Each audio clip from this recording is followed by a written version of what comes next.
Bienvenidos. Hoy nos metemos de lleno en un texto que, que disecciona casi como si fuera la escena de un crimen, uno de los relatos más influyentes que existen, la historia del pecado original. Sí, es una pasada. La fuente que tenemos entre manos es un comentario detalladísimo que va versículo a versículo analizando la psicología, la estrategia, las consecuencias de cada palabra. De cada gesto, casi. Exacto. Nuestra misión hoy es desentrañar juntos la anatomía de esa tentación, ver cómo la transgresión afecta a la mente de los protagonistas y, explorar las interpretaciones teológicas que ofrece este texto, siempre exponiendo lo que dice la fuente, sin más. Sí, exacto. Y lo que me parece fascinante es cómo lo aborda esta fuente. Lo estructura como un drama en varios actos. Ajá. Transgresores. Luego llega el juicio, que es casi un interrogatorio. Vale. La condena. Y por último, un detalle que a menudo se nos escapa. Unos destellos de misericordia justo en medio de la sentencia. Qué interesante eso. Sí. Vamos a analizar la estrategia del tentador, que es de manual, la reacción en cadena que provoca el pecado y esa mezcla tan compleja de justicia y promesa que, según este análisis, define todo el pasaje. Vale, pues vamos a meternos en harina. El punto de partida, lógicamente, es el tentador. Claro. El texto lo identifica sin rodeos como el diablo, que adopta la forma de una serpiente. Y la fuente se detiene a explicar el porqué de esta elección. Sí, que no es casual. No para nada. Por un lado, por la belleza y el atractivo de la serpiente, una forma de decirnos que la tentación rara vez se presenta como algo feo o repulsivo. Siempre viene con un buen envoltorio. Totalmente. Y por otro, por su astucia, a la que el comentario llama, de forma muy gráfica, astucia no santa. Me encanta esa expresión, astucia no santa, y se ve perfectamente en su plan de ataque. Fija su objetivo en la mujer, a la que, según el relato, encuentra sola y, ojo, detalle importante, cerca del árbol prohibido. Ya estaba en el lugar equivocado, digamos. Exacto. La fuente lo analiza como una elección táctica, buscando lo que denomina el vaso más frágil. Una expresión que hoy nos puede chirriar un poco, ¿eh? Sí, desde luego. Pero desde la perspectiva del comentario se refiere más a una vulnerabilidad situacional. No es tanto un juicio de valor. Entiendo. Pero más allá de a quién se dirige, lo que la fuente desmenuza con una precisión increíble es el método, el cómo lo hace. Lo divide en 3 fases muy claras. 3 fases que son un manual de manipulación psicológica de verdad. La primera, sembrar la duda sobre la propia ley. A ver. La pregunta con la que abre fuego, ¿con que Dios os ha dicho, no comáis de todo árbol del huerto? ¿Sí? Es una obra maestra de la insidia. Es que es malísima. Es malísima. Según el texto, no busca información. Su objetivo es hacer que el mandato de Dios suene exagerado, arbitrario, casi ridículo.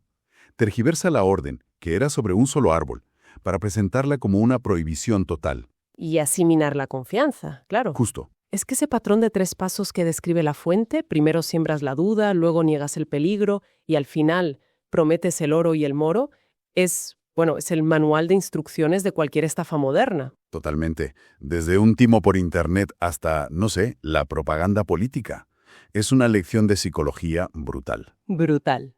Porque una vez que ha creado esa pequeña grieta de duda, pasa a la segunda fase, la negación frontal del peligro. La afirmación es categórica. Ciertamente no moriréis. Sin matices. Ninguno. El análisis de la fuente aquí es clarísimo. Se busca anular por completo el miedo, que es el principal freno.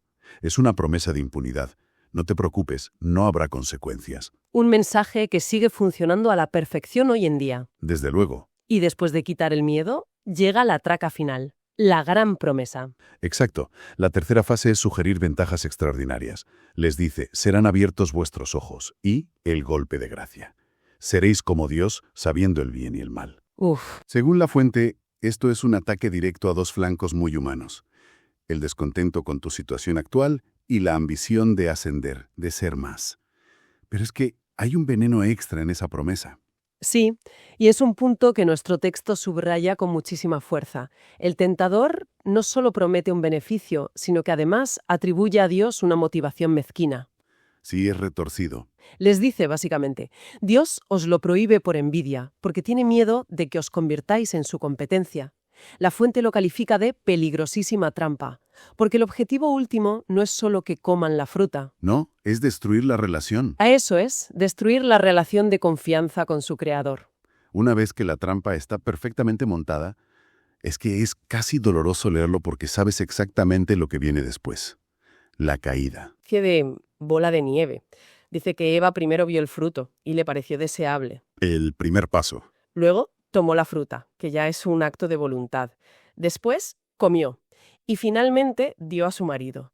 En ese último paso, la fuente señala que ella pasa de ser la pecadora a ser también tentadora. Se convierte en parte del problema. Exacto. El texto insiste en que el pecado entra por los ojos y que una vez se da el primer paso en esa pendiente, es increíblemente difícil frenar. Y las consecuencias. Las consecuencias que describe la fuente son inmediatas, pero no tienen nada que ver con lo prometido. Son puramente psicológicas y devastadoras. Nada de ser como dioses. Nada, todo lo contrario. El texto se detiene en la frase «fueron abiertos los ojos de ambos» y explica que no se abrieron a una sabiduría divina, sino a una conciencia repentina y aplastante de su propia vergüenza. De pronto, conocieron que estaban desnudos.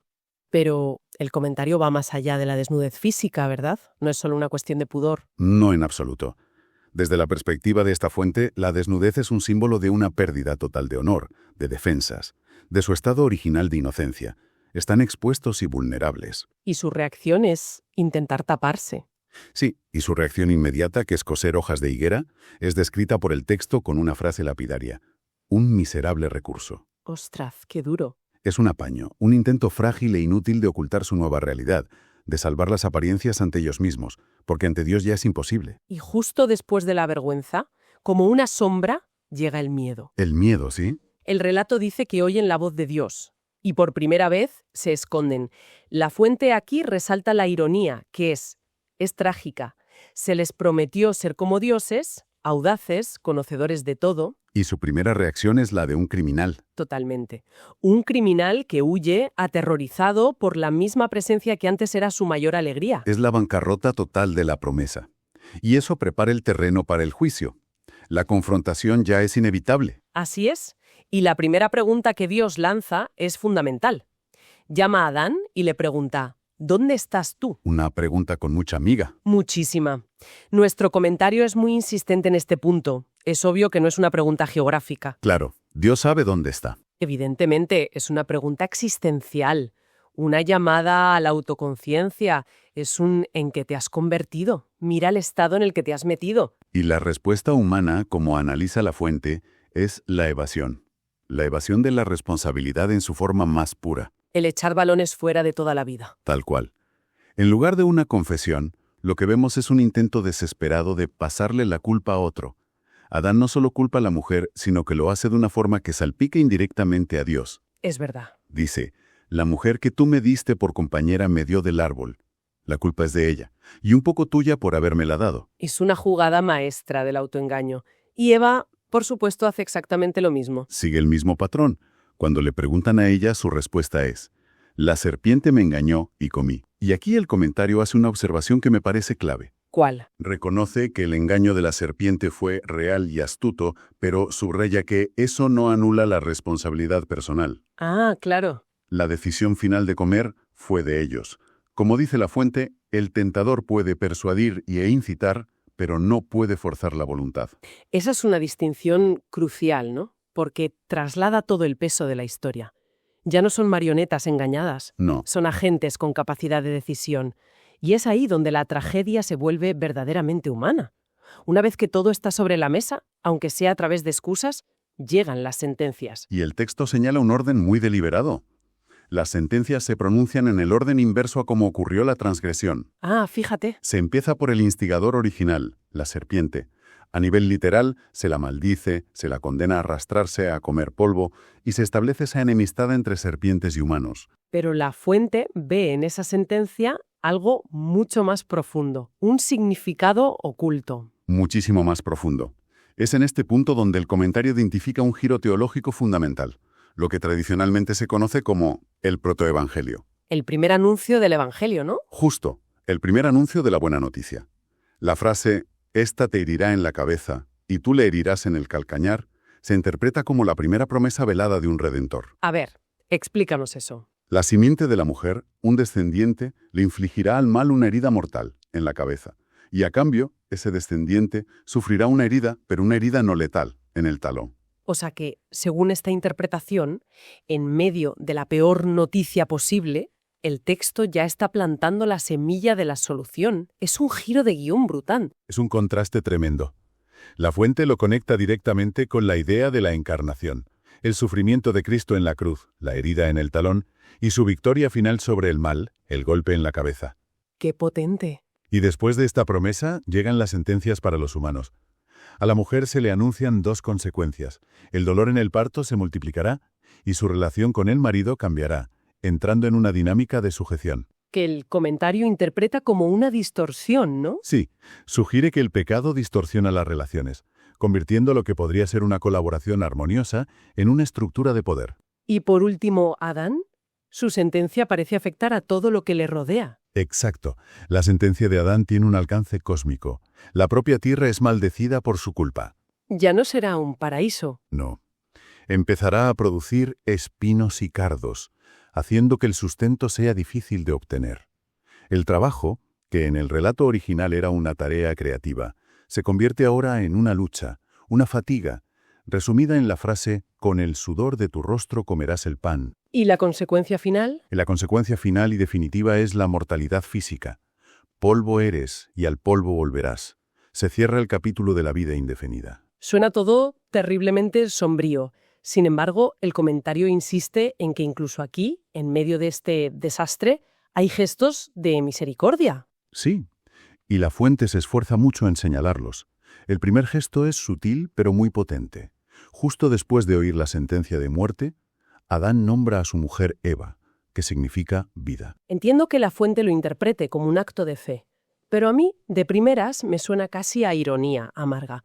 Justo después de recibir una sentencia de muerte, la llamas vida. El comentario aborda esa posible ambigüedad. Es una observación muy buena. El comentario reconoce esa tensión, pero se inclina a verlo como un acto de fe, precisamente por el contexto. Adán no desafía la sentencia, sino que se aferra a la única promesa que ha oído, la de una simiente, un descendiente. Ah, vale. Al llamarla vida, según esta interpretación, está afirmando su creencia de que la historia no acabará en el polvo, que la vida, de alguna manera, continuará a través de esa descendencia prometida. Es un acto de esperanza en la oscuridad. Visto así, tiene más sentido. Y luego hay un segundo gesto de misericordia, mucho más tangible. Sí, y muy simbólico.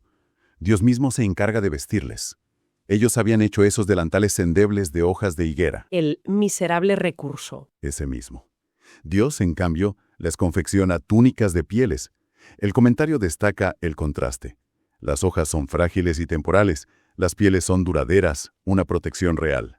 Es un acto de cuidado. Se interpreta como un acto de cuidado paternal, un símbolo de que Dios les provee de una cobertura y una justicia que ellos son incapaces de procurarse por sí mismos. Y con esa nueva vestimenta llegamos al acto final, la expulsión del jardín. ¿Cuál es la razón última que da la fuente para este destierro? El motivo es muy específico y paradójicamente protector. El texto dice que se les expulsa para que no puedan alargar la mano y comer también del árbol de la vida. Claro, para que no vivan para siempre en ese estado. Exacto. Si lo hicieran se volverían inmortales, pero en su estado caído, de pecado. La fuente usa una imagen muy potente. Eso crearía un monstruo, un ser eternamente fijado en su rebelión. O sea que la expulsión, aunque es un castigo, evita un mal mayor. Infinitamente peor, sí. Y para asegurarse de que no puedan volver, pone una guardia en la puerta. Exacto. Coloca querubines y una espada de fuego que se revuelve para guardar el camino de vuelta al árbol de la vida. La interpretación del comentario es que esto simboliza el cierre definitivo e irrevocable del pacto original, el camino a la vida a través de la inocencia y la obediencia perfecta. Ha quedado clausurado para siempre. Para siempre. No hay marcha atrás. Pero, según la fuente, el objetivo de cerrar esa puerta no es provocar la desesperación. Todo lo contrario. El análisis del texto concluye que al cerrar el camino viejo, Dios obliga a la humanidad a buscar el camino nuevo. El que se insinuó en la promesa. El único que queda abierto. El camino a través del Redentor, de la simiente de la mujer. Es como si al bloquear una salida se estuviera señalando la única que queda. Entonces, si lo resumimos, El texto que hemos analizado nos ofrece un desglose psicológico y teológico increíblemente detallado.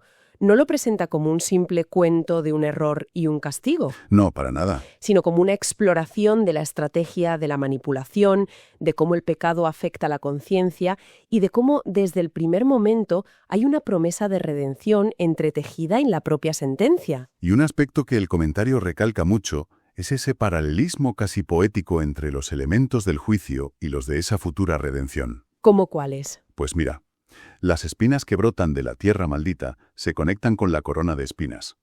El sudor del trabajo agotador con la agonía y el sudor en el huerto de Getsemaní. La sentencia de muerte. Con la muerte redentora. Exacto. Según esta lectura, cada elemento de la caída contiene ya la sombra de su propia solución. Este análisis tan pormenorizado nos deja con una reflexión final que la propia fuente plantea. El camino original hacia el árbol de la vida, el de la inocencia, quedó cerrado para siempre con una espada de fuego. Y eso plantea una pregunta sobre la condición humana que sigue resonando. ¿Qué significa vivir en un mundo donde el acceso directo a la perfección está bloqueado? Y la única esperanza que queda no está en volver atrás, sino en encontrar un camino completamente nuevo. Un camino que fue prometido pero que todavía hay que recorrer.